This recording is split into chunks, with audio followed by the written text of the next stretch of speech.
Welcome to the Rise of the Trades podcast, the show dedicated to helping you to build, grow, and scale your trades or construction business.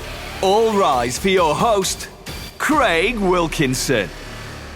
Welcome to this week's coaching episode of the Rise of the Trades podcast, where we help trades and construction business owners to skyrocket leads, explode net profits without having to graft 60 hours a week and becoming that busy fool. In this episode, I'm going to be teaching you and covering what is the difference between a website versus a landing page versus a funnel. And which one of these three options is going to generate you more profitable leads coming into your business? But before we go there, if this is the first time of listening to our episodes, welcome.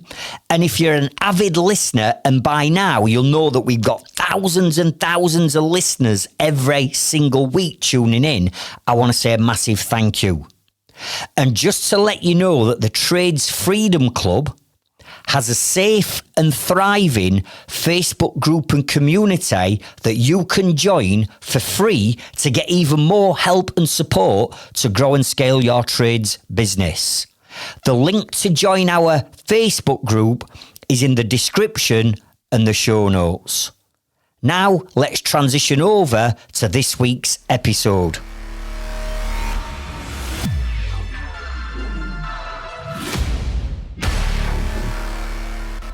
We all know that lead generation is the lifeblood of our businesses. If we've got no leads coming in, we've got no work. If we've got no work, we're making no money. And that is when we start to get stressed, we start to feel overwhelmed, we get anxiety because the phone's not ringing, the emails aren't pinging, and there's no leads coming in. And all of a sudden, we start to get that little panic that sets in. Come on, you know what I'm talking about. You must have been there where you have a dry run of leads not coming in and all of a sudden you start worrying. Now, at the time of recording this episode, there is what I'm calling a little pinch that's happening out there right now for all trades and construction businesses. And what I mean by this little pinch is you've only got to see in other trades Facebook groups. You've only got to speak to your suppliers or your wholesalers that there's a little bit of a pinch happening where there's a lack of leads coming in for a lot of businesses. Not all, you know, you've got some of my Inner Circle members, for instance, that have been on this podcast recently, like Mark Wooler, Ryan Price at Surrey Heating, who's absolutely got an avalanche of leads coming in because they've implemented what I've taught them on the Inner Circle. But for the people that aren't focusing and aren't implementing all these strategies that I share, they are feeling a little pinch. And this little pinch is happening, in my opinion, not necessarily because you're doing anything wrong or different to what you've been doing, but right now there's things at play that are outside of our control, aren't there? Let's face it. There's the cost of living crisis that we've been living through for the last 18 months that's been banged around that media. Cost of living crisis, energy bills are going up, putting frighteners on the consumer or on businesses to stop spending money. Elections and new governments, that has a massive negative effect on people's spending sprees and what they're going to invest the money into. We've had changes of interest rates recently. 1 minute the interest rate's going up, everybody's panicking, next minute it comes down and everybody's loving it.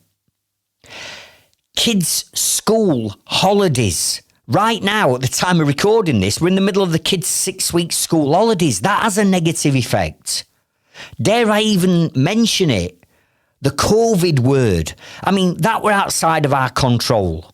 Maybe you've got a seasonal business where you're busy in one season and you're nowhere near as busy in another, and this is affecting your leads. The point I'm making is there's things at play that are outside of our control that all have an effect on your potential customers and what they're spending and when they're going to spend that money. And I know this is happening because I would say at the turn of this year, there's more and more people saying to me, Craig, what's happening here? What am I doing wrong with my marketing? And I'm saying, you're not necessarily doing anything wrong, but you're not changing anything that you've done to prepare and to understand that there is a lack of leads for some businesses. So what are you doing about it? What other marketing strategies have you been introducing yourself to make sure that this little dip, this little pinch that we're feeling, that you start to generate more leads? What are you doing? What are you doing to be relentless in pursuit of your marketing success? And they'll say things like, well, Craig, I've upped my game on social media. You know, I'm now posting more on Facebook. I've started to post on LinkedIn. I've had a LinkedIn account for years and I've never done anything with it. Oh, I've seen you talking about TikTok, or saw Ben Curry's episode where he's generated £1 million worth of sales for his renewable company from TikTok. So now I'm doing TikTok. So I am doing bits and I'm like, really? Is that it? You're doing a little bit of extra posting. You're going back to LinkedIn where your algorithm's dead because you've never used it. You've all of a sudden set up a TikTok account and you reckon you're going to be flooded with leads and inquiries coming in. Really? Is that it? And then I'll ask them, what changes have you made to your website? What positive changes have you made to the SEO so your website can be found organically on Google? How many additional landing pages have you built and launched within the last couple of months? How many funnels have you built? What are the funnels? How are you promoting this? How are you increasing your attract strategy? And most of the time they say, well, I ain't done any of that, Craig. I don't even know what to start or where to start. And I'm like, listen, there's no wonder you're not generating leads. As business owners, we've got to be forward thinking. We've got to be visionaries. We've got to be thinking about what's happening out there and how is this going to affect our business. And when things are at play that are outside of our control, which they are right now, I know as a business owner that this is going to have a negative effect on my business at some point further down the line. So what have I got to do? I've got to change my approach. I've got to do more marketing than I've ever done before. And that is just to maintain the same amount of leads that we're getting in, or we have been getting in last year, or we have been getting in for the last couple of years. I've got to do more to maintain that, never mind generate more leads. So when you start to implement all the strategies that I share on these episodes, right, you will maintain the amount of leads that you've been bringing in previously, right? But eventually, economic pinchers, they always subside. Things start to change. Things become more positive. And it's at that point when things start to change that your marketing changes, because all of a sudden, at that point, you'll get an avalanche of leads coming in. Why? Because the consumers are now spending more. Are you with me? And we can't rely on what we've been doing in the past to consistently generate us leads. What we've done in the past has got us to where we are now, but it's not going to generate more leads, allowing us to scale and grow as business, is it? If we want to get more leads, we've got to be doing more marketing. And the digital marketing landscape is changing quicker and faster than ever before. There's new marketing strategies coming out almost every month. You see or hear of something. So in my opinion, every trades and construction business owner should be using all three of these strategies. Number one, the website. Number two, you need a landing page strategy. And number three, you need a funnel strategy. And if you put all three of these in place to the strategy that I teach my Inner Circle members, which incidentally, it's not a 5-minute fix this, it's not a magic wand, it's not a silver bullet or a magic pill. To implement these three strategies takes time. In fact, for me to cover these three strategies alone on my Inner Circle, it takes us 5 full months. But I guarantee that if you were to put these 3 strategies in place, you're going to absolutely dominate and you'll have an avalanche of leads coming in and you'll never have to worry about lead generation again. Yes, we've got to be then implementing new strategies and new tactics that come on the scene. But if you're listening to these episodes on a weekly basis, I'm going to teach you what these are and I'm going to keep you updated on what you need to be doing. So what I'm going to do is I'm going to break all 3 strategies down into simple, easy to understand terminology, right? So we're going to be covering, number 1, what are they, right? What are each one of these strategies? Because I've heard of them, Craig, but I don't understand them. Number 2, what is their purpose? Because each one of these 3 strategies has a different purpose. And number 3, how does each one of these strategies actually generate me the leads? Now, it'd be amazing if you could all just go out and introduce all 3 of these strategies next week. But I've already said we've got to be realistic and it takes time to build one of the strategies, never mind all 3.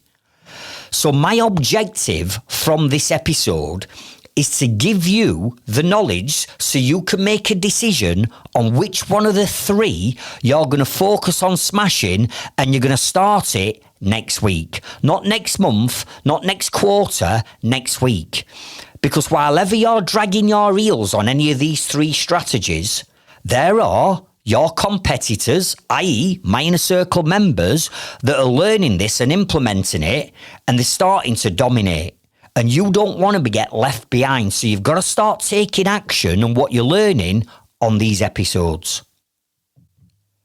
Now, it's usually at this point where people say to me, Craig, I've already got a website, so I'm going to end up focusing on the landing page or the funnel.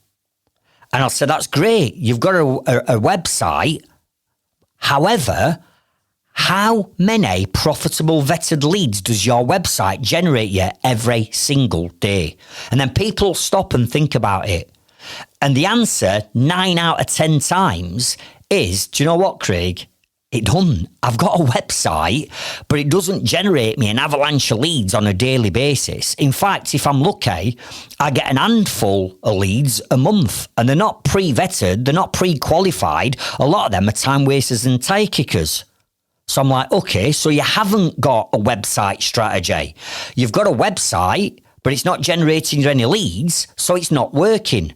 So perhaps if you have a website, maybe the first place to start is fixing the website before you look at the landing pages and the funnels. However, I'm going to leave that decision with you. You know your business better than me. Either way, at the end of this episode, you've got to commit to working on one of these 3 strategies. Throughout this episode, I'm also going to suggest to you 3 other podcasts that I want you to go away and listen to after you've listened to this one that will help you in each of these 3 areas. All right? It'll help you get laser focused, and I go into more specific depth by you listening to the other 3 podcasts. So please make sure that you're making notes of what I'm sharing and you're making notes of the podcast episode numbers so you can go back and re-listen to them after this one. So grab a notepad, grab a pen or a tablet, and let's get stuck in.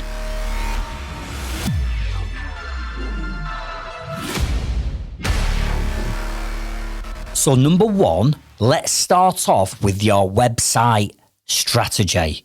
But wait, before you all start fast forwarding this, saying, oh, I've got a website strategy, right? Let me just fast forward to landing pages and funnels. No. If you've got a website now that's not generating you an avalanche of leads on a daily and weekly basis, that's keeping your work orders and your schedule absolutely rammed full, right, then you need to listen to this. Because yes, I understand that you know what a website is, but do you actually know what the strategy and the website purpose is and what we need to do to build a high converting, generating machine? And the answer to that will be no, you don't. So let's have a look at what is the website purpose? What's the purpose of a website in the first place? Because if we get these basics wrong, then we're never going to generate leads. So the purpose of a website is basically it's an online information fact-finding place that we can send traffic to that are our target market, that are prospects, or that are going to be potential customers, to find out general information about our business. And it's traditionally the first point of contact that your potential customers will navigate to. Oh, do you have a website? Because that's what we've been used to asking. Do you have a website? And then you go, oh yeah, let me just send you my website link. And you send them the website link. And for lots of different reasons, they land on your website and they don't leave an inquiry. And that's because your website doesn't have the 16 fundamental features that it needs on it to turn it into an inquiry generating machine. So the purpose of your website is, number one, it's to let your potential customers understand who you are as a business. What is it that your business actually does? What services do you offer? So it's a place where we can list all the services that we offer, the different products that we might be able to sell. It's designed to call out your target market for each of the individual services that you offer, because your target market is not the same for each different service that you offer. We've got different target markets with different pain points, and our services or products have got to solve those pain points. It's a place where your personal branding has to come across. And what I mean by personal branding is you are more important to your business than whatever your business is called, or your colours, or your fonts, or your logo. Nobody really cares about that just yet. What they want to know is, who am I dealing with? I don't want to deal with a faceless company any longer. I want to know who the business owner is. I want to know who I'm speaking to on the phone. I want to know who's coming out to my house to do a home survey. I want to know the team that's going to be working on my property. Are you with me? You've got to get your personal branding on there of you and your team. It's a place where we build trust, because we cannot generate leads without building trust. So it's a place where we would put all our video testimonials on of our happy customers and clients telling the world how amazing, clean, tidy, on time and on budget we are. It's where we put all of our case studies. It's where we'd pull all of our reviews into so that we can start to build trust. It's a place where we need to build your authority as an individual, as a business owner, but also as a business in general. So how are we building authority? So things like becoming the author of a series of guides or ebooks that you can give away to your customers. It's a place where we can showcase all of our awards. It's a place where we can have all the magazine, newspaper, radio articles, right, put onto our website, where we start to build up that authority and why people should trust us and why we are more qualified to do the job than anyone else. It's a place where we have to have multiple opt-ins on our website. So we've got different opportunities for people to leave their details on our website. And I'm not just talking about the old-fashioned, boring, bog-standard contact us form that are no use, no ornament in today's day and age, by the way. I'm talking about lead magnets. I'm talking about opting in to receive different information from you that puts them into email and SMS automated marketing campaigns. It's a place where people can go to get your contact details and find out more information about you and your business and where you're based and the areas that they cover. It's a place where you can start to vet these people to make sure that we haven't got any time wasters. So as you can start to see, our website is not just something we knock up for an online presence. It has a purpose, and that purpose has got to be, I've got to find out more about this business. I want to know who's involved in this business and who I'm going to be dealing with.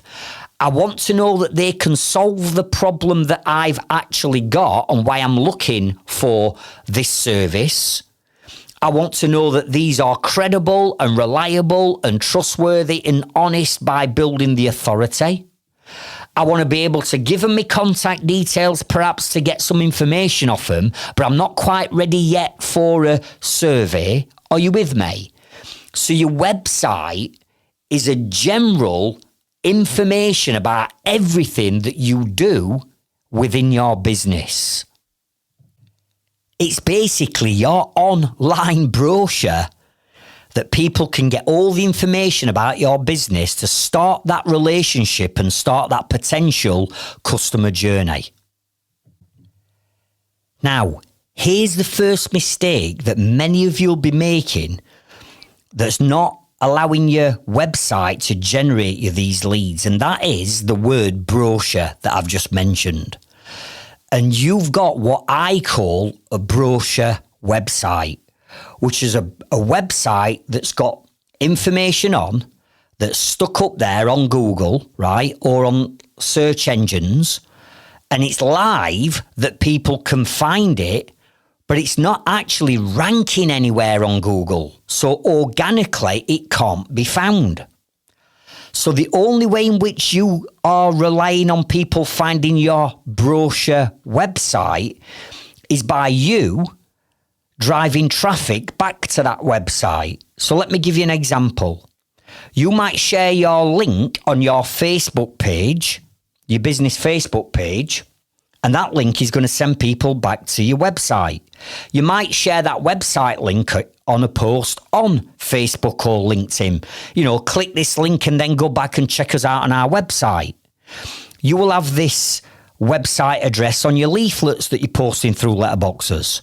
You'll have this website address on your business cards that you're handing out at networking events. But your website can't be found on Google. It can only be found by you physically sharing that link with people to find your website. So you're getting no traction, you're getting no eyes on that website, you're relying on your hard work to drive people to it, but because your website's not got the 16 fundamental features on it, it's not generating you any leads. Okay, Craig, I get that, and I've got a brochure website. So how does it generate my leads? What do I need to do to turn it into this inquiry generating machine? Well, the first thing that we've got to do is we've got to build what I call, and what we build in Leadzilla, which is my marketing agency, we only build SEO'd to the max websites that rank organically on Google, on Bing and search engines for people to find our website through the keywords that they're searching on Google. And this is what we call SEO. So you've got to make sure that your website is SEO to the max to make sure that it can be found on Google that are organically searching for a business like you've got to solve the problem that they've got. So the only way you're going to turn your website into an inquiry generating machine is to get the 16 features on your website and then get it SEO to the max so it can be found organically on Google. And when we start to get onto page 1 of Google and people click the link on page 1 of Google and we go over to your website and you've got the 16 features on it, at that point, you will start to turn your website into an inquiry generating machine. So the things that you've got to start to consider when you're SEOing your website are as follows. Number 1, you've got to do your keyword research to understand what is it that your potential customers are typing into Google search bar to find your product or service. Not to find necessarily a business, but to find the product or service. Because if you're a Sparky, that's great. They might type electrician Sheffield into Google, but they might also be typing in EV charging installation Sheffield. They might be typing in consumer unit installs in Sheffield. They might be typing in rewire companies in Sheffield. Are you with me? So it's not just the generic electricians in Sheffield. Each one of your products and services that you're offering will have its own specific keywords that people are searching for. And you, as the business owner, have got to understand what these keyword searches are. And yes, I know for sure that some of you will be saying, yeah, but Craig, I pay an SEO company to do all that shit for me. I don't know what I'm doing and what I'm talking about. Let me tell you now, half the SEO companies don't even know and understand what they're doing. They're robbing you blind. They're having your pants down because you don't know what you're doing, so they're doing the basic stuff, taking £500, £1,000 a month off you, telling you that they're SEOing your website, but your website's not climbing the pages, it's not climbing the SEO rankings, and ultimately, their results and their measurements are going to be how many leads are you getting now a week? And if you're spending money on SEO and you're not getting leads, then clearly what they're doing is wrong. So what I teach on my inner circle is, look, I'm not expecting you to go and do your own SEO. What I'm expecting you to do as the business owner is understand the keywords that people are searching for, so that you can work with maybe somebody like us at Leadzilla that do know what we're doing. We know what them keywords are. We then go away and do all the keyword research and analysis on them keywords to understand, actually, there's more people searching for this than that. And then what we do is we set about SEOing the website, but SEOing what we call on-page SEO. On-page SEO, which means doing all the right SEO strategies and tasks that need to be done on every single page on your website. And then what we do is once we've done the on-page SEO, we then go away and do the off-page SEO. And these things that we've got to do off your website to make sure that your website starts to rank. Now, you may well have seen me releasing a video recently, and Ryan Price at Surrey Heating, we've literally just built him a brand new website for his plumbing and for his heating company. He does boiler installs, boiler services and boiler care plans. We sent his brand new website live, and within 10 working days, you heard me right, within 10 working days, all 8 of his services that he's offering on his website were all ranking on page number 1 of Google within 10 working days. Now, when you start to get a website that's built like that with the right SEO, and on top of that, it's got the 16 features that we know converts, you will end up with a website that's an inquiry generating machine. Now, I keep alluding to these 16 features that you need on your website.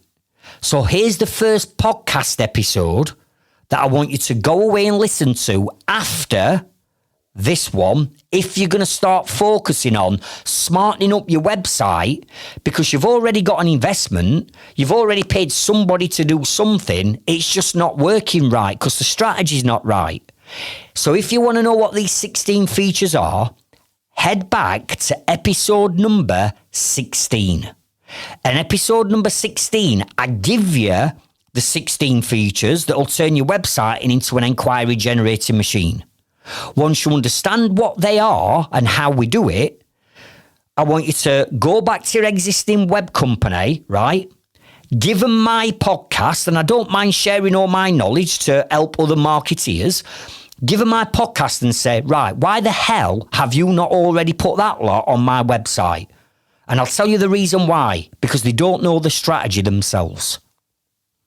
So that's how we get the website to start to generating your leads. That's the purpose behind the website and what it's designed for. It's literally designed as an overall informational brochure about your business. But to find the brochure, we've got to SEO it to the max. And when we do, when we hit page 1 of Google, every day you'll start to generate leads because, one, people are finding the website and they're not relying on you sharing your website link. People are organically finding your website every single day. And then when they go over to the website, it's got the 16 features on, which builds know, like, trust and confidence in that person. And then what they do, you get a lead. Without following that strategy, you're not going to get the leads and you're going to waste your time and waste your money building brochure websites that aren't going to help you whatsoever. So head back to episode number 16 and go and get that knowledge.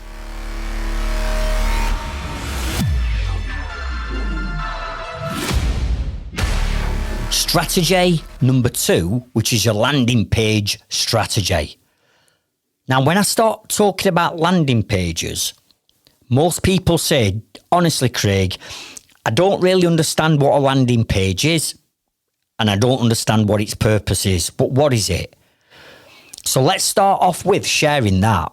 What is a landing page and what is its purpose? Because it's different to a website. A landing page is where we're going to create one page, just one single page. And on that one single page, there is one product or one service that we are offering, that we are selling, that we're giving information around. We're not going to have lots of different pages with lots of different products and services on. No. That's what your website strategy is designed to do. Remember, your website it's a general overview of everything you do. What we're doing by having a landing page and building one single page with one product or service on and one specific call to action is we're getting laser focused on getting our target market to find out information about that one product and service.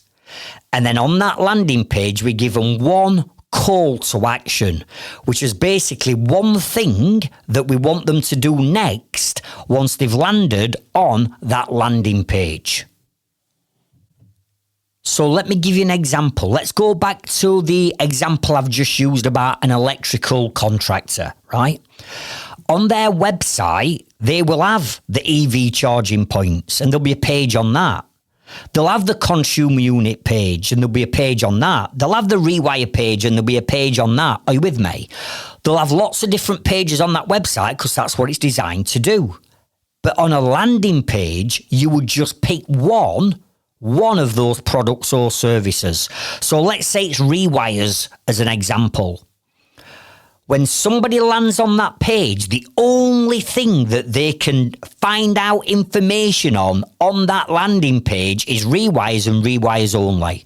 There is no EV chargers mentioned. There's no consumer units mentioned. All that lot lives on your website, not on a landing page. Are you with me? So it's to promote one product and service only. And then it's to say, look, that's all the information that we've just given you on Rewires. If you want to take it to the next step, Mr. and Mrs. Potential Customer, click this button that we've got on this landing page, and that is going to send you over to our vetting form. Are you with me? So a landing page, the purpose of it is to promote one product and service only that's got one call to action on it. Now, you can start to see how this gets more laser focused and how it's different strategy to the website. Because on the website, we've got everything on it with lots of different call to actions on, such as download this PDF guide, give us your contact details, let me sign up to our newsletter, contact us form, vetting form. There's lots of things going off on a website. Where on a dedicated landing page, there's one thing going off, and that is, in this case, do you want a rewire? This is all the information about it. And if you're ready to take it to that next level, click this button, which is going to send you over to a vetting form to get rid of you if you're a time waster or a tire kicker. Again, on a website, you look at people's websites and they've got the menu bar. And on a website, you might have a services tab at the top. You might have a gallery tab at the top. You might have a about us section at the top. You might have a reviews or testimonials tab at the top. On a landing page, that menu bar comes off. There's no need for the menu bar because you're not promoting anything else. Also, on a landing page, you take off all distractions that might take people off that landing page and send them somewhere else. And what I mean by this is your social media icons. Again, on a website, you ramming everything on it, aren't you? Because you want people to know that you're on Facebook, you're on LinkedIn, that you're on TikTok, that you're on Instagram, that you're on YouTube. So what do you do on a website? You put them icons on, hoping that they're going to click on one, and next minute they've subscribed to your YouTube channel. We don't want people coming off this landing page. It's laser focused on selling rewires, isn't it? So we strip off the menu bar. We strip off and we don't put on your social media icons. This is all about being laser focused on selling rewires and nothing else. And that's the difference between a website, information overload on everything you do, compared to a landing page, which is laser focused and laser specific on one product and service only. Now, that's the difference between them, but how does generating leads happen through a landing page compared to a website? Well, we've already covered that the website strategy to generate more leads is we're going to be organically found on Google because we've SEO'd our website to the max, and that's how people are going to find the website. And again, because we've got the 16 features on, we're going to convert that traffic. But a landing page and how you generate leads doesn't rely on SEO. It doesn't rely on Google ranking you on page one. It's a completely different strategy. And that strategy is, it does rely on you driving traffic to it. And what I mean by that is, you've got to drive targeted traffic to that landing page. But remember, the only people that we are going to be sending to that landing page in this example are people that want a rewire. So, all the social media content that you start to suddenly create, you start thinking, hang on a minute, if I've got this landing page to sell rewires, surely it starts to make sense for me to start to create some laser focused social media posts just on rewires, not where an electrical contractor that does everything. We want to start getting laser specific. So what social media content can you start to create around rewires? What blog articles could you start to write around rewires? What videos could you start to create next time you do a rewire job that's dedicated all around rewires? Are you with me? So number one, we're going to use organic content marketing that we're going to create that's laser focused on whatever product or service it is that you're selling on that landing page. So we'll use organic traffic, we put it out there everywhere, and then people who are interested in rewires will go, oh, I'm considering a rewire. Let me click this link. And then what we do is we send organic traffic from social media, from blog articles, from reels and magazines and leaflets and all that lot that's specific. We send them to that dedicated landing page that's on its own URL. It's on its own domain, right? Where people can then get more information about that product or service. So number one, we're going to use organic traffic. But number two, this is where paid ad traffic kicks in. And this is where we're going to use Google ads or maybe Facebook ads or LinkedIn ads or wherever you're going to advertise. We will create laser focused ads for rewires only. Again, not generic electricians. We're going to go rewires. And then when people click that ad, we send them not to your website. We send them over to your landing page that's specific for rewires. Are you with me? So now what we're doing to start to create traffic and get people back to that landing page is not only are we creating our own organic marketing, we're now bringing paid ad strategy into it. And all that paid ad strategy is sending people back to the landing page. Likewise, leaflets. Instead of saying, oh, we're electricians and we do all this on a leaflet or maybe a local magazine that you're advertising in, what you do is you get laser specific and you go with rewires. But the URL link, the domain name that you would put on that leaflet or on that magazine article wouldn't send them back to your website because they're going to get lost on that website, aren't they? We'd send them back to the landing page because that's what we're marketing. So can you start to see that we're going to get laser focused here on saying, right, what is your most profitable products and services that you offer? And let's say that you've got 3. And let's say hypothetically, using this electrical example, an electrician says, well, actually, I want to sell more EV charging points. I want to do more fuse board swaps, consumer units, and I want to do more rewires. Right, what I'd be saying is, go and create a landing page just for EV chargers. Then go and create one just for consumer units and one for rewires. Then once you've created those landing pages, you're then going to go away and create some organic social media posts. You're going to write some blog articles. You're going to do videos all on each one of them services. You're then going to start to run paid ad traffic for each one of them services. But then what we'll do is we'll send traffic back to individual landing pages that's about that product and service. And this is where a lot of people that are running paid ad traffic are getting the strategy wrong. Because what they're doing is they're paying Google for Google ads, but you're sending them back to your flipping website.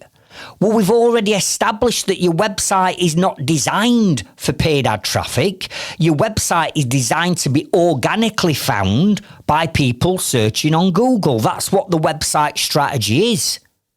So if you're sending traffic back to your website from paid ads, I'm not saying that you can't generate some leads, because the law of averages says if you get 100 people back to your website from paid ad traffic, you might get 1 lead. What I'm saying is, if you were to run paid ad traffic to a landing page, instead of getting 1 lead out of 100, you might get 40 leads out of 100 because it's laser focused on what it is they're looking for and solves the problem that they've currently got. Now, what we're talking about here is lead generation. But we can also use landing pages to get people to do other things that don't necessarily equal a lead straight away, but it does equal building rapport and a relationship up with a potential customer in the early part of our relationship of our customer journey. Are you with me? So think about this. Let me just give you a couple of other examples of how I and my businesses and what I teach my inner circle members, how we use landing pages not only to generate leads, but to do other laser-focused specific things that are important to eventually building up a relationship to get that lead. So, write these down. Imagine if you had a landing page, and you know what one of them is now? It's laser-focused on doing one thing. Imagine having a landing page where you sent traffic to download something. So let's say, for argument's sake, to build your brand authority, I talk about you having what we call lead magnets, where you're going to give away ebooks or guides that you give valuable information away that's going to solve your customer or client's problem that they've got. So let's say that you've got an ebook or a guide that's sat on a landing page that is the top 10 mistakes people make when choosing a rewire company, right? Or the top 10 mistakes people make when deciding on what EV charging point they want. Are you with me? Now that would be classed as a landing page because we'd send traffic to it, and the only thing that they can do on that page is get that guide. But when they get that guide, what are they giving you? They're giving you the name and they're giving you their email address. And what can we do once we've got that?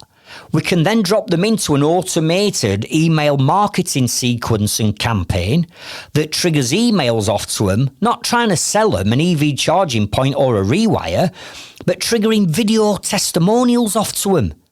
Again, of your customers telling them how amazing, clean, tidy, on time and on budget you were when you did their rewire.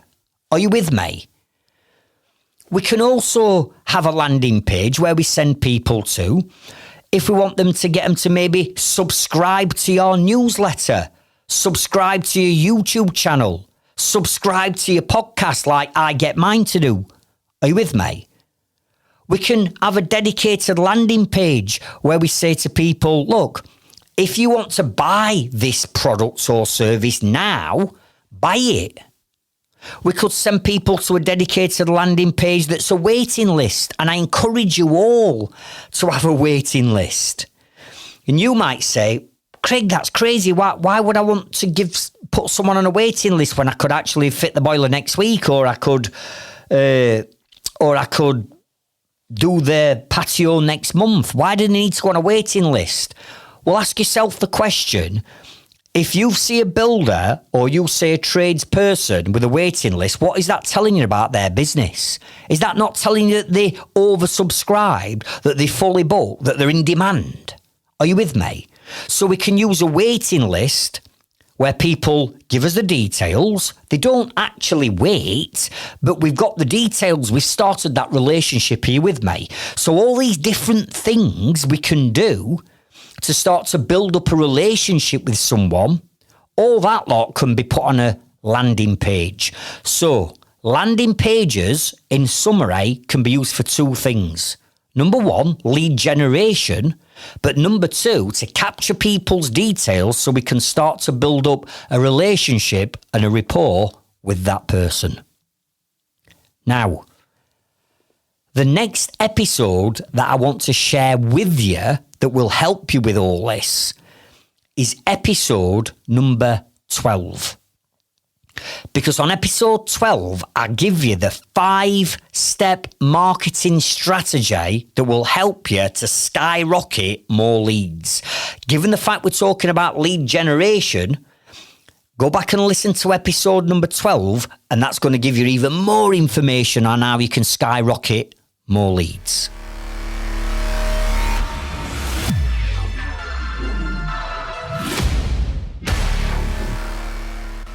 strategy number 3 is your funnel strategy. And I absolutely love these funnel strategies. Why? Well, not only do they create your pre-sold, ready-to-buy leads, as I call them, but the amount of time that they save. And as business owners, you know that your time is incredibly valuable. So if we can leverage our time and get our marketing literally working on autopilot for us, then come on, that's where we need to be. So what is a funnel and what is the purpose behind it, right? So let's just rewind. We've already established that a website purpose is to generate us leads organically from Google. Being found by SEO, people typing into Google, which they'll be doing right now, we need to be found. So we need that strategy in. Number 2, the landing page strategy we now know is laser focused on selling one product and service only. And we've got a higher chance of selling that because we're being laser focused. We need that.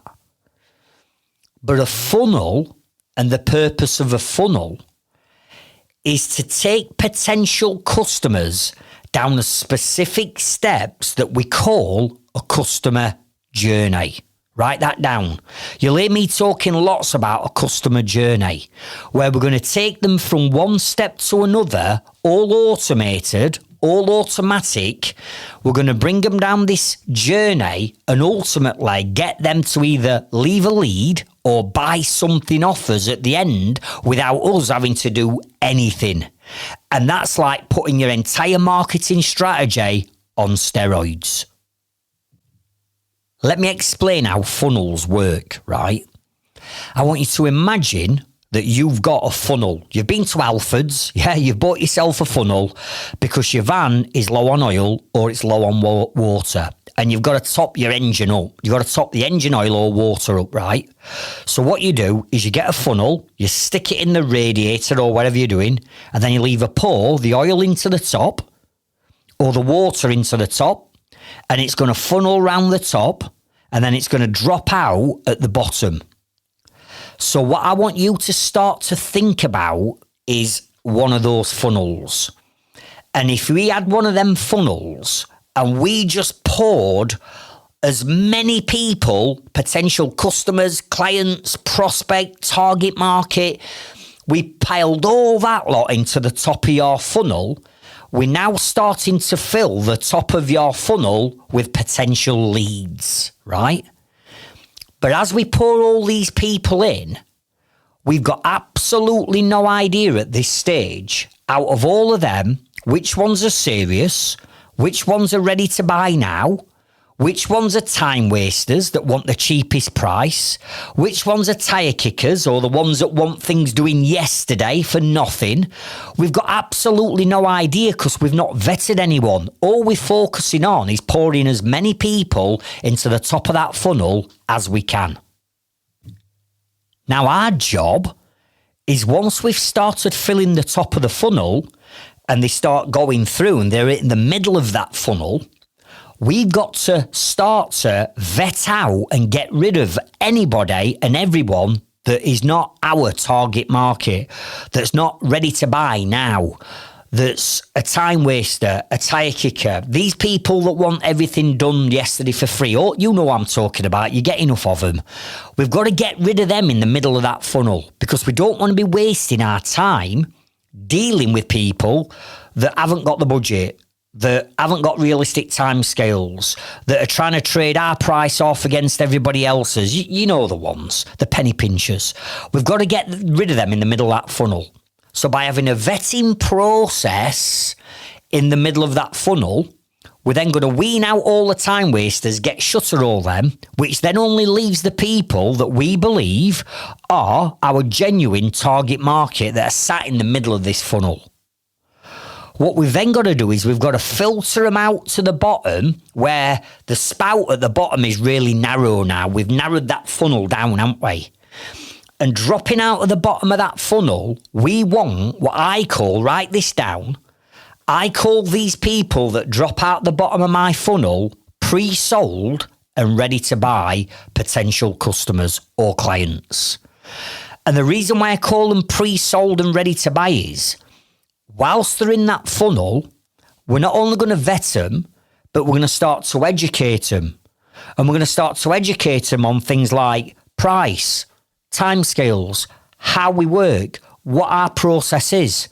If you wanted to go ahead, what are the next steps? All that lot is dealt with automatically without you speaking or doing anything. No communication with that customer because the funnel is doing all that for you. It's doing all the heavy lifting. It's doing all the things that you would have to do manually over the phone. It's doing all the things that you'd have to do by typing emails and sending WhatsApps and text message and all that communication that you have to do repeatedly for every customer.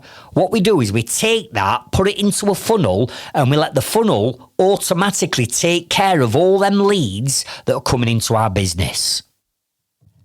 And if we do that, the ones that drop out of the bottom should be pre-sold and ready to buy because they've got all the information that they need from you to make an intelligent decision on whether they're going to buy from you or not. Are you with me? Now, a website and a landing page is designed to generate you a lead. But a funnel can also generate you a sale. So as well as generating you a lead, if there's something that you want to sell without actually speaking to anyone, then you can actually get them to put the card details in and buy something as well as just generating them as a lead. So the other benefit of a funnel is, yes, we can use it for lead generation, but we can also use it for direct sales. Now I can hear you shouting, go on then, Craig, show us, tell us how all this unfolds. Right.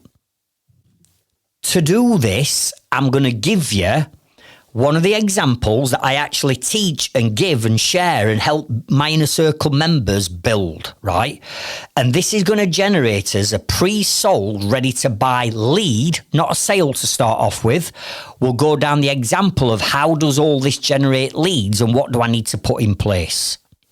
Now, let me choose a trade that we're all familiar with. So we've done a Sparky trade as an example. So let's now use a plumbing and heating engineer, right?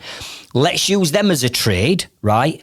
But I want you to bear in mind, listen, it doesn't matter what trade you are. You could be a roofer, you could be a plasterer, you could be a landscape designer, you could be a gardener, a joiner, sorry, like me. It doesn't matter what trade you are. This will work for any trade. Trust me.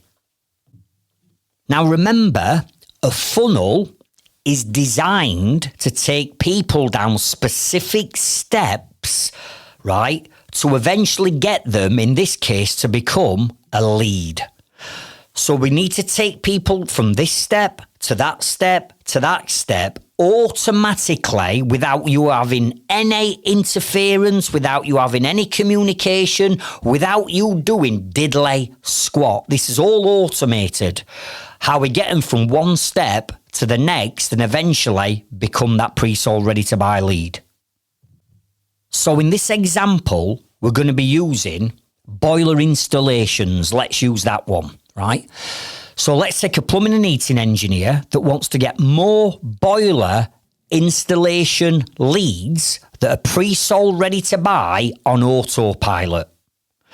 So the first thing that we're going to do is we're going to use what I call my attract strategy, and that I've shared on multiple other marketing episodes what an attract strategy is.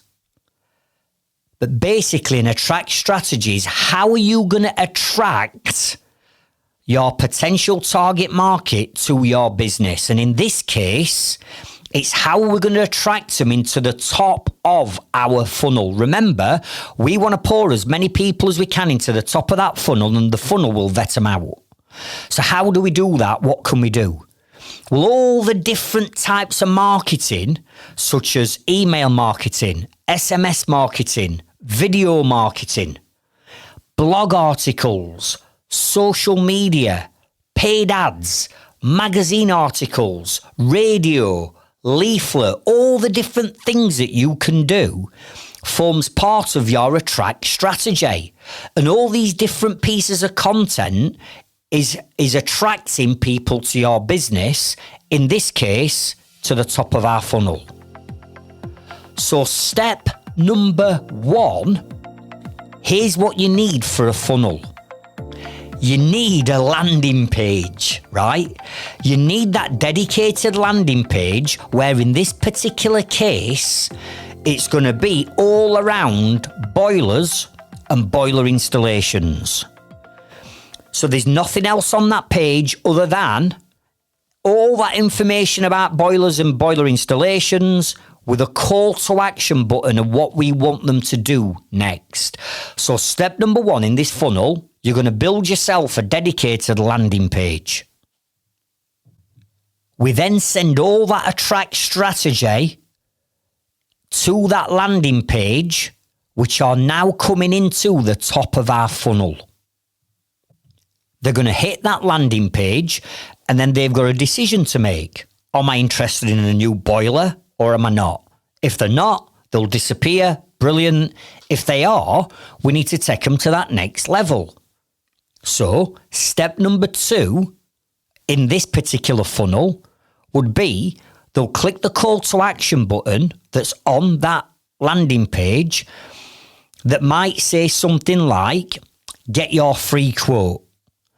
And they'll click that button and they'll come off that landing page and be redirected to a custom built vetting form, a pre-qualification form where we're going to vet these people out. Remember, we need to vet them out of the middle of the funnel to make sure that they are right for us.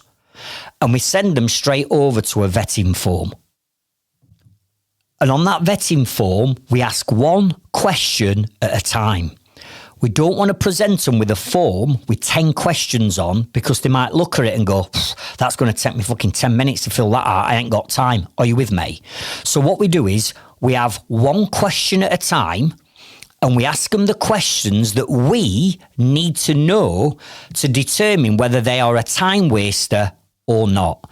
So yes, we're going to be asking for all the standard contact details at the end of this form, but at the beginning of the form, you've got to ask yourself, what are the questions that I need to ask up front to enable me to determine whether these are a time waster or not? Am I going to give up my valuable time to go out and see or speak to this person, or are they a waste of time? So what questions might you want to ask for your trade, for your industry, right? They might not be, well, they won't be the same questions as what a plumbing and heating engineer would be asking. So what are they? Write them down, because these questions, one by one, they're going to go through on your vetting form. Now, a quick tip here. On your vetting form, you've got to deal with price. What on earth is the point of you going out and doing a home survey or a site survey, coming back, pricing job up, putting quote together, sending quote out, following quote up for the customer to turn around and say, how much? How much? $3,000 for a boiler you've quoted me. You will, yeah. What we were expecting, 1,500 quid. That's what we were expecting to pay. And it's like, Jesus, why have I just spent all that fucking time, right, on that person? So why are you using price as an excuse in your sales process? Why are you letting people get so far down the line before you start to deal with the objection, if there's going to be one, of price? Surely it makes sense to deal with price up front so you're not going to waste your time with people further down the line. Likewise, timescales. You might go through all that process and then they might say, oh, I want that boiler fitting, but it's got to be done by Thursday next week because I'm going on holiday. And you go, well, I'm booked up for 3 weeks. I can't do it. I can't physically do it. Oh, I'm going to have to go somewhere else then. So what's the point of you giving up your time to go and do all that if timescales don't align? And please don't tell me you're going to be one of these trades men or women that are chasing money over your time. Oh, I'll squeeze it in. I'll work 3 late nights this week to make sure that I can free up Friday, or I'll work Saturday. No. That is where you're going to start trading your time for money. That has got busy full wrote all over it. So we can't just shoehorn it in and squeeze it in if you haven't got time, can we? So we deal with price and we deal with timescales early in what this is, which is a sales process. So a couple of tips here. People say to me, Craig, when I've asked people the budget, they won't give it me. And I'm like, well, they will give it you. It's just how you're asking for it. So you never ever say to people, what's your budget? Because what's the first thing they're going to think of if they were to give you the budget? Because let's face it, we are all tarnished with the same cowboy tradesperson's brush, aren't we? Everybody thinks getting a tradesperson into their home or business, that if I tell them the price, they're going to put the price up, or they were going to come in at a cheaper price, but because they know my price is a higher budget, they're going to put the price up. We've just got this stigma, haven't we, and this stereotypical, we're going to rip everybody off. And that's because of the minority of people that's put us in that position. But come on, you're a business owner and time is money. You haven't got time to waste on these people. So never ask, what's your budget? Here's what to do on this vetting form. You want to say something to the words of, to enable us to provide the most efficient and economical boiler to power your home. We need to understand what budget you're in, or what you're wanting to pay type of thing. Are you with me? And then on the form, here's what you do. You give them 3 options for them to select and to choose. Because if you just leave a blank box for them to type in whatever their budget is, they'll probably have no idea. So if you were to give them 3 options and you think of, in this case, if we fit in boilers, there's going to be sort of like a budget range of boilers, there's going to be a mid-range of boilers, and then there's going to be a high-end range of boilers. Right. So that budget boiler, what does it start from? I don't know. I'm just making these numbers up. But you might say £1,800 to £2,200. Or 2,200 to 3,000 would be the next option, or 3,000 to 4,000. Are you with me? And if you were to offer them a multiple choice selection on what they want to click, 9 times out of 10, they will click the right one. So we need to understand and establish that up front. Likewise, with your timescales, you need to understand when they want this doing. So you might have a question that says, when would you want your boiler fitting? Within 7 days, 7 to 14 days, or 14 to 30 days? Are you with me? It's up to you what you put, because it's your business. You know what these budgets and timescales are. Are you with me? And you need to get that onto that vetting form. So by asking all the questions that you need to make an intelligent decision, to think, well, actually, if I understood what this were, and this were, and I got the budget and I got the time frame, I'd be able to work out whether they are a time waster or a potential new lead. Are you with me? Now, on these vetting forms, you can set what we call conditional logic. Write it down, conditional logic, which means if a customer answers something that doesn't fit with your criteria or the range in which you're setting, something will pop up, or it'll get to the end of the actual quote and it'll say, unfortunately, we can't help you, or unfortunately, some of the information that you've put in allows us not to be able to help you, or however you want to word it. In other words, what you're going to do is you're going to stop them from going any further, because we don't want to be dealing with these people. So inside the vetting form, you put conditional logic that says, If they select this, and this, and this, and this to each question, and I set that criteria, I want you to send them all the way through. But if they answer these questions and any of these don't fit my criteria, something pops up, or at the end, we say, unfortunately, the information that you've given us, we cannot facilitate it, we're too busy, our diary's booked up, whatever, and you stop the process. Why let them continue to sap any more of your time? But remember, so far, all this is automated. You're not having to do anything. You build it once, it runs forever. Now, let's assume that they've gone through this vetting process and they've answered all the right questions, and it does look like they are a potential hot lead. When they get to that vetting form and they've given us all their contact details and they click the submit button or next step button, what that then does is that brings up another page. And on that page, they've got 3 options. And these 3 options are as follows. Number 1, do you want to do a video survey, which will save you time?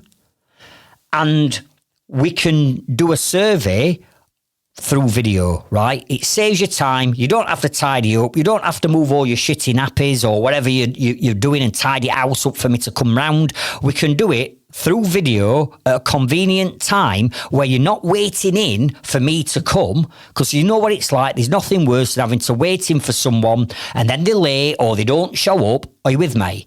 People nowadays want video surveys, and you might be sat there going, really? Honestly, Craig, honestly, more people today will choose video surveys than a home survey to start off with. Why do you want to be travelling 25 minutes to that job to go and survey it, and 25 minutes back and spend an hour talking and trapping shit about football or whatever else you're going to come out with because you think you need to do all that when you're trying to sell a boiler, in this case? Why bother wasting hours of your time? Give them the option, do you want a video survey? Option number 2, do you want a photo survey? In other words, you're going to send us some photos and we're going to make a decision based on the photos whether we can do it for the price that we're budgeting for. Or number 3, which is mainly for, let's say, maybe the older generation, do you want us to do a home survey at this stage? Because remember, at this stage, you've not got the job. They've just passed all the criteria to say that they're in the running because they're a hot lead. We still don't want to be giving up our valuable time, if we can help it, to go and look at every single job and survey every job, when a lot of times we can do it on a video survey or a photo survey. But we do give them the option for a home survey. Now, if they selected video survey, option 1, what will then happen is you go to step number 4. And once they've clicked video survey, it would auto redirect them over to a calendar that you've set the times where you're prepared to do video surveys, because it's your time and you own this customer relationship, not them. So you're going to do the video survey at a time that suits you. And your calendar is preset with the available times to do a video survey, right? And you might choose to do some surveys on a Monday, Wednesday and Friday. You might say, I'll book Monday mornings out and do a couple of video surveys Monday morning. Wednesday, I'll book Wednesday afternoon out. But if people wanted something sort of like evening when they're both back in from work, I don't mind doing a couple of video surveys on an evening. You might do that on a Thursday or Friday. You set your video survey times, right? What happens then is when they select the date and the time for the video survey, this then triggers automated emails and text messages off to that customer confirming the date and time. But in that in that email and text, there's a link to watch a video. And in that video, you are explaining to your customer what's going to happen on that video survey, what are the type of things that you're going to want to see, such as, if you're a plumbing and heating engineer, in this example, I'm going to need to see the boiler. I'm going to need to see where the flue exits. I'm going to need to see your controls. I'm going to need to see your tanks, if you've got tanks in your loft. So can you please make sure that you've got a loft ladder to get in loft and you've got a light up there? So what we can start to do is educate them on what's going to happen so they can prepare for this video survey. We can explain to them on that video how long it's estimated to be.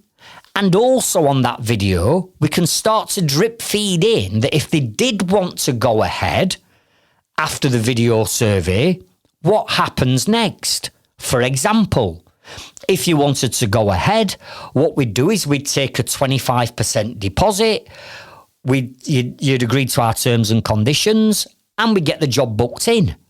So what you're doing on this video is you're owning that customer relationship.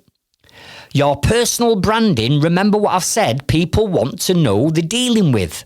So now you're building up a customer relationship and rapport, and they know it's you that's coming out.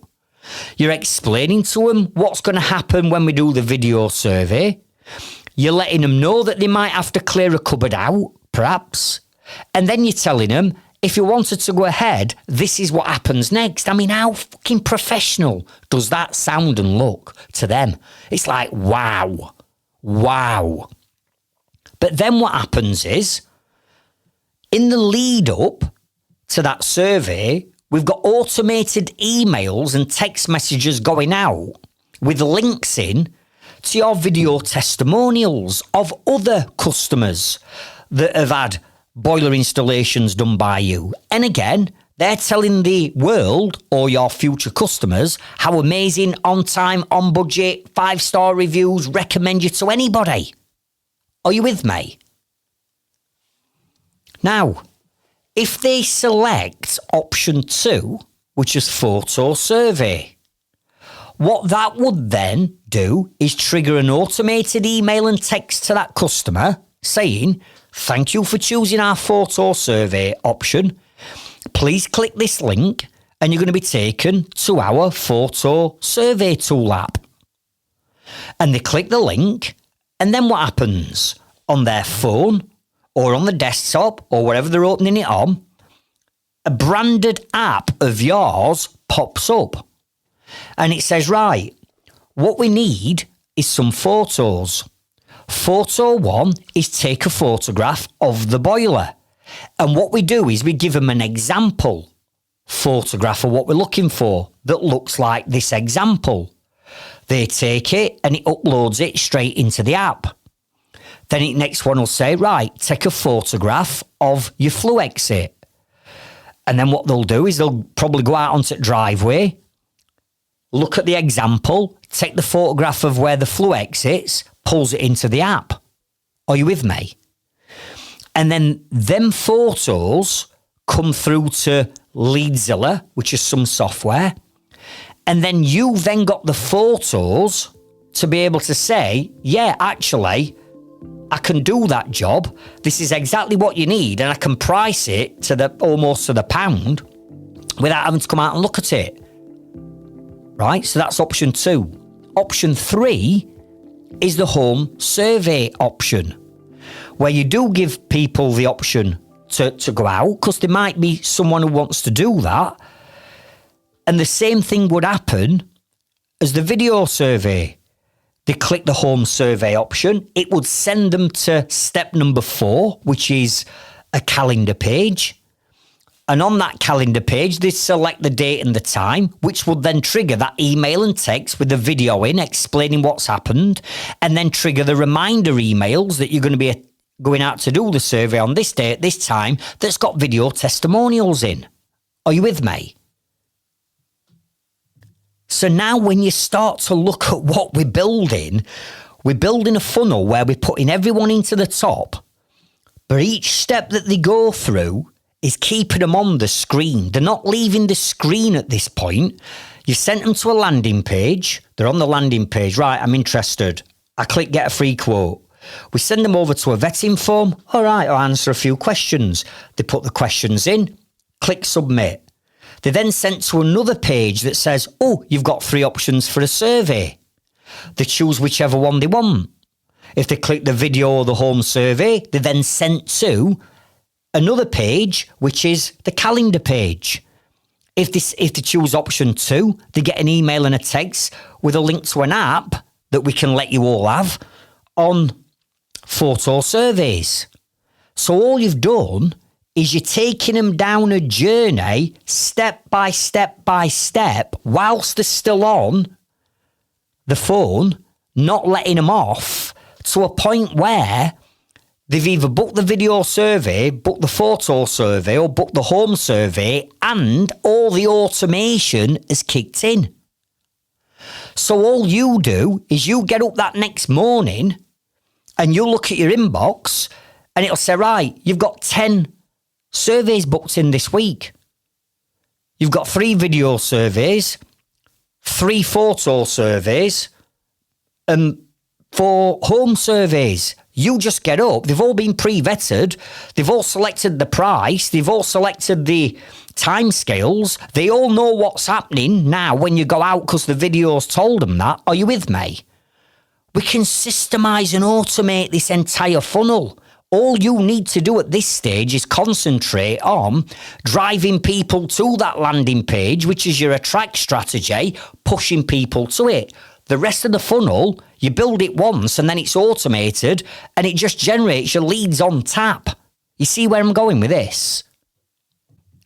Now, I've said to you that you can use these funnels not only to generate leads, but also to generate sales. Get people to literally buy from you without speaking to you or communicating with you whatsoever. I mean, how powerful is that?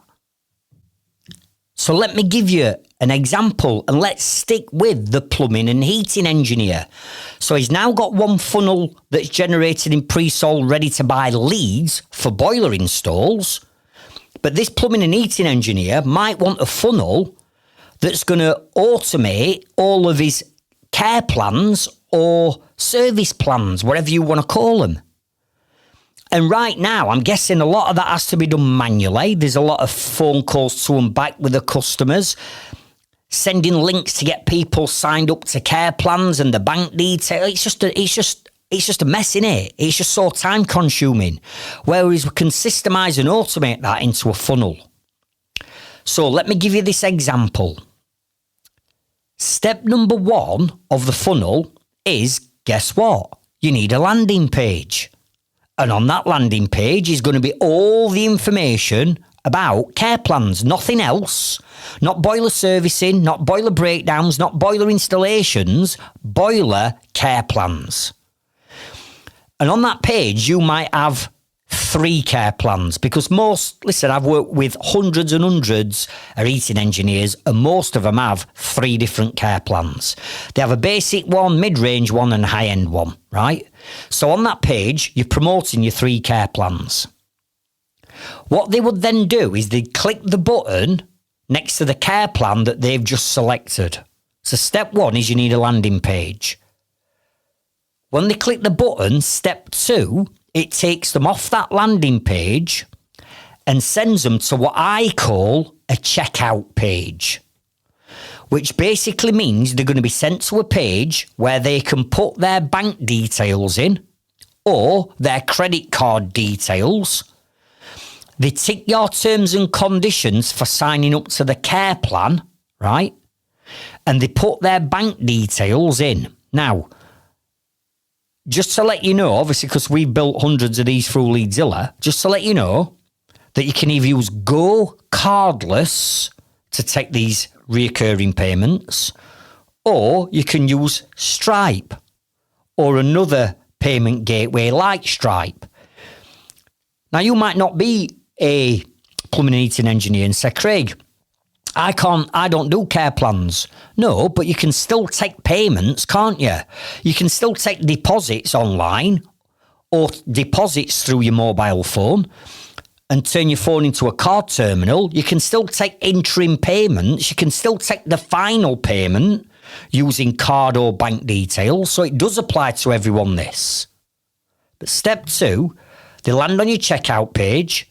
They put all the details in, put all the card details in, whether that's Go Cardless or Stripe in this case. Tick the terms and conditions. And then that auto then rediverts them to step number 3, which is a thank you page. So the card payment's gone through, they hit a thank you page, and on that thank you page is a video of you, again, personal branding coming into it, building relationships, knowing the person that they're dealing with, that says thank you so much for signing up to our boiler care plan. My name's Craig Wilkinson from X company, and I just want to reassure you that you have now got our care plan package, whatever, and we've just sent you an email and a text message on what you need to do to complete the setup of your care plan. So if you can check your email and your text message for that message and complete it, then we'll be in touch. Now, the reason why we do that is because in this case, if you're a plumbing and heating engineer, you will know that you don't want to be taking everybody's care plans on, because the boiler that they might have signed up to be looked after could be an absolute dinosaur that's a pain in arse to work on and you can't get parts for. So you might want to wean them out. Are you with me? So what we do is we tell them that we've just sent them an email and a text, which is step 3. Step 4 is when they click that link in the email or text, it sends them over to another customised branded photo survey app. And what you do is you say, right, to complete your care plan, please take this photo as of this example, take this photo as of this example, and with them photos that comes into Leadzilla, into your account in Leadzilla, your software, your CRM, you'll be able to look at them images and the information that they've given you to determine whether that is a boiler that you want to look after or not. So as you can see, you then get up the next morning and all of a sudden you've got emails sat in your inbox saying, oh, you've had 5 people overnight subscribe to your care plan. Mrs. Jones, Mrs. Murphy, Mrs. Wilkinson, Mrs. Fitzpatrick, yeah, they've all signed up. Here are the photographs that they've sent through the app. Make sure that that boiler is adequate and fits our criteria as part of the care plan. And in your T's and C's, you've already written that if the photos come back and it's not, that you can cancel it, because that's all in your T's and C's that they've signed up to. Are you with me? So again, all you're doing is waking up to an inbox of people that have signed up to it, and you've got reoccurring revenue coming in every single month on autopilot without doing anything. Why? Because you've built a funnel that takes care of it all. So the next podcast episode that I want you to go out and check out is episode number 26. Because in this, I share with you the 5 killer mistakes that's stopping you from generating leads coming into your trades or construction business. So go and check out number 26, because you will be making probably all 5 of them mistakes, and you need to put them right if you're going to generate leads on tap. So there you have it. Websites, landing pages and marketing funnels all broken down for you. Each one has its own strengths. The best choice for your business depends on your specific goals. If you're looking for a long-term way of generating leads on tap, websites is the way to go. Because once you get your website on page 1 of Google, especially if you can get into the top 3 positions on page 1 of Google, it's game over, because that website will generate your leads on tap day in, day out. Or If you're wanting quick results and you don't want to wait for the website to be built or change, and you ain't got time to wait for all your SEO to kick in, and you want quick results, quick leads, then the way to go is landing pages. Remember, you build your landing pages, you send them to a vetting form, yeah? All you need to do then is get your organic social media marketing going and your organic ads, as well as the paid ad traffic from Google and Facebook driving traffic to that landing page.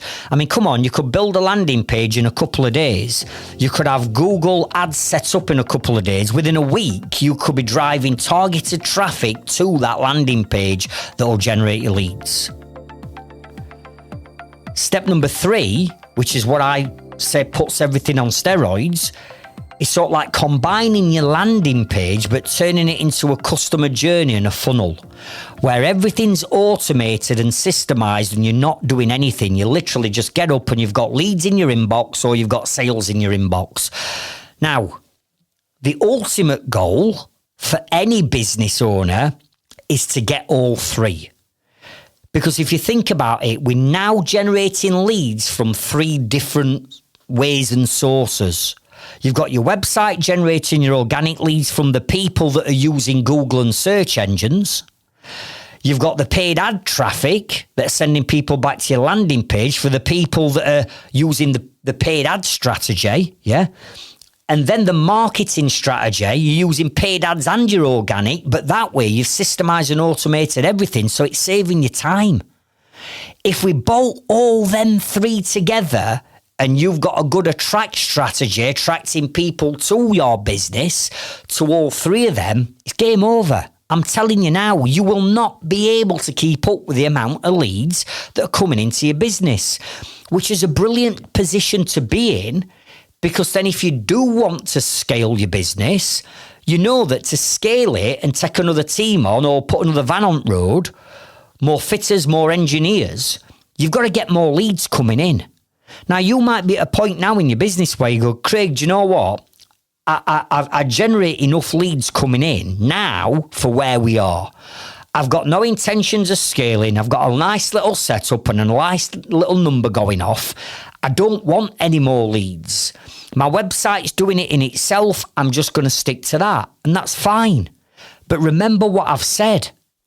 While ever we've got things outside of our control that are now controlling the amount of leads that are coming in, you could end up being in a position where that marketing stops working. Then it's panic stations.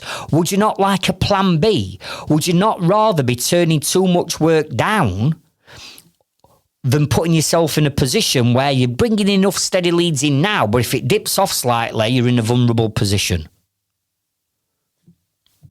And the other thing that's outside your control is competitors. Because think about it, My Inner Circle members, they get taught all of this, right? And they're putting it in place. Again, not overnight, because there's too much to do overnight. But over a period of maybe 6 months, they're getting all this lot in place. There'll be people that actually do take action from these podcast episodes. Well, there is. We know there is. They're in our Facebook group. And they will be putting all this lot in place. So therefore, if you're sat there plodding on thinking, I've got a nice little setup, I don't need this, when everybody else starts to bolt all these strategies on and they start taking that business and that lead gen away from you, you're going to wish you put some of this in place. So have a think about, right, I can't start all 3 now, but what I can do is I can make a start on one of them. My question is, which one is it going to be? I'd love to know. So, head over to our Trades Freedom Club Facebook group and community. Again, the link's in the show notes and the description if you're not already a free member. Come into the group, tell us that you've listened to this episode, and then tell us what are you going to work on, which one of the 3. And if you need any more additional help and support, you know I'm in that group every day, I'll give you that extra help and support, but you need to be telling me inside that group. And the final thing I want to leave you on is this. If you need help with literally building out a website that generates leads on tap and SEO to the max, or the landing page strategy from a landing page created to a vetting form, or your entire funnel building with all your automations and all your emails triggering. I have another company called Leadzilla, and Leadzilla is a marketing, automation and sales agency that helps tradesmen and women build exactly what I've just shared with you now. Now, I'm not going to leave any links or anything around it. I just want to make you aware that that is an option. But if you do need any help with that, let me know inside the Facebook group. And then what we'll do is we'll send you a link, right, to our funnel, and you'll go through my funnel. And you'll experience all that, and you will be put through a vetting form, and you will be given different options, and you will be vetted on price and timescales. Listen, I practice what I preach.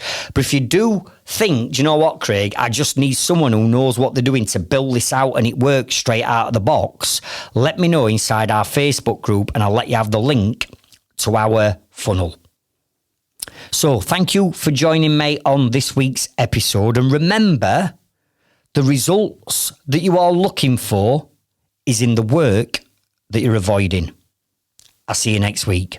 Thank you.